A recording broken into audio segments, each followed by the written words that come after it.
Hello friends, welcome to Tamil food masala. இன்றைக்கி நம்ம வீடியோவில் பூசணிக்காய் வச்சு நம்ம ஒரு வித்தியாசமான ஒரு ரெசிபி செய்ய போகிறோம். கண்டிப்பாக இந்த ஸ்நாக்ஸ் வந்து எல்லாருக்குமே ரொம்ப பிடிக்கும். நம்ம பூசணிக்காயில் தான் இந்த ஸ்நாக்ஸ் செஞ்சுருக்கோம் அப்படின்னு சொல்லிட்டு யாருக்குமே தெரியாது. அந்த அளவுக்கு டேஸ்ட் வந்து சூப்பராக இருக்கும். பூசணிக்காய் வந்து நிறைய பேர் சாப்பிட மாட்டாங்க. அப்படி சாப்பிடாமல் இருக்கிறவங்களுக்கு நம்ம இது போல் ஸ்நாக்ஸாக செஞ்சு கொடுத்தோம்னா ரொம்பவே விரும்பி சாப்பிடுவாங்க. இதில் நம்ம பூசணிக்காய் போட்டிருக்கோன்னு ஃபஸ்ட்டு அவங்களுக்கு தெரியவே தெரியாது. அந்த அளவுக்கு டேஸ்ட் சூப்பராக வரும். வாங்க எப்படி செய்கிறதுன்னு பார்க்கலாம். பாருங்கள், மஞ்சள் பூசணிக்காய் வந்து நான் ஒரு பீஸ் வாங்கிட்டு வந்து வச்சுருக்கேன். முதல்ல பூசணிக்காய் மேலே இருக்கிற இந்த தோலை ஃபுல்லாக நான் சீவி எடுத்துக்கிறேன். பாருங்கள், மேலே இருக்கிற தோல் எல்லாத்தையும் ஃபுல்லாக எடுத்துட்டு இந்த மாதிரி சின்ன சின்ன பீசஸாக நான் கட் பண்ணி தண்ணியில் போட்டு வச்சுருக்கேன். இப்போ பூசணிக்காவை வேக வச்சு எடுத்துக்கலாம். இட்லி பாத்திரத்தில் தண்ணி ஊற்றி வச்சுட்டேன். இட்லி பிளேட்டில் இந்த பூசணிக்காவை எடுத்து நான் வச்சுட்டு வேக வச்சு எடுத்துக்கிறேன். கரெக்டாக ஒரு 10 நிமிஷம் நம்ம வேக வச்சோம்னா போதும். பூசணிக்காய் வந்து நல்லா வெந்து வந்துடும். பூசணிக்காவை கையில் நம்ம மசிச்சோம்னா நல்லா மசியணும், அந்த அளவுக்கு வேக வைக்கணும். பூசணிக்காய் 10 நிமிஷம் நல்லா வேக வச்சு எடுத்துக்கிட்டேன். நல்லா வெந்து வந்திருக்கு பாருங்கள். வேக வச்சுருக்கிற இந்த பூசணிக்காவை ஒரு பாத்திரத்தில் நான் மாற்றிக்கிறேன். பாருங்கள், முதல்ல பூசணிக்காவை வந்து நல்லா நம்ம மசிச்சிக்கணும். உருளைக்கிழங்கு மசிக்கிற ஸ்மாஷாக இருந்ததுன்னு அதை யூஸ் பண்ணிக்கோங்க. நான் வந்து இப்போ மத்து யூஸ் பண்ணி நல்லா மசிச்சிக்க போகிறேன்.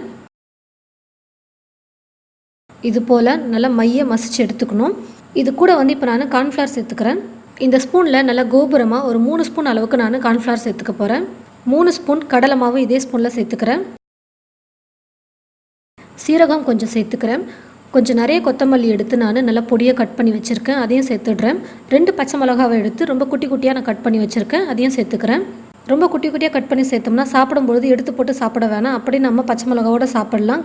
கொஞ்சமாக மிளகாத்தூள் ஒரு 1/4 ஸ்பூன் பக்கமாக நான் சேர்த்துக்கிறேன். உப்பு தேவையான அளவுக்கு சேர்த்துக்கிறேன். இப்போ இது எல்லாத்தையும் சேர்த்து நான் நல்லா மிக்ஸ் பண்ணிக்கிறேன்.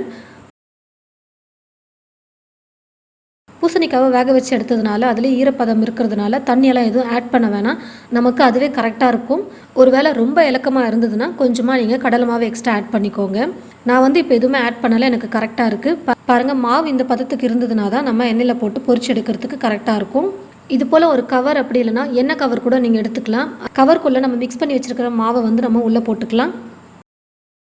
இது போல் கவரில் ஃபுல்லாக மாவு போட்டுட்டு இந்த மாதிரி கவரை வந்து மேலே வந்து நல்லா டைட்டாக முடிச்சு போட்டுக்கோங்க. அப்படி இல்லைனா ரப்பர் பேண்ட் வச்சு நீங்கள் நல்லா டைட்டாக போட்டுக்கோங்க.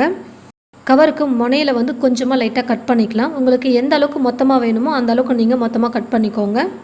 கடாயில் எண்ணெய் ஊற்றி வச்சுட்டு எண்ணெய் நல்லா சூடேறிடுச்சு. இப்போ எடுத்துருக்கிற மாவு வந்து நம்ம கொஞ்சம் கொஞ்சமாக ப்ரெஸ் பண்ணி எண்ணெயில் போட்டு பொரிச்சு எடுத்துக்கலாம். அப்பப்போ கொஞ்சம் திருப்பி கொடுக்கலாம். அப்போ தான் எல்லா பக்கமும் நல்லா வெந்து நல்லா கலராக வரும். பாருங்கள், நல்லா கலராகவும் நல்லா வெந்து வந்திருக்கு. இப்போ நான் எடுத்துக்கிறேன்.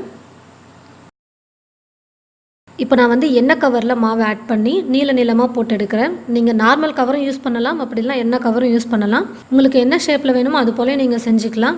நான் ஃபஸ்ட்டு குட்டி குட்டியாக போட்டிருந்தேன், இப்போ நீளமாக நான் போட்டிருக்கேன் எண்ணெயில். பாருங்கள் ஃப்ரெண்ட்ஸ், பூசணிக்காய் வச்சு நம்ம ரொம்பவே ஹெல்த்தியான ஒரு ஸ்நாக்ஸ் நம்ம செஞ்சுருக்கோம்.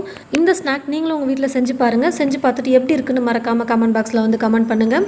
இந்த ரெசிபி உங்களுக்கு பிடிச்சிருந்ததுன்னா மற்றவங்களுக்கும் ஷேர் பண்ணுங்கள். தேங்க்யூ.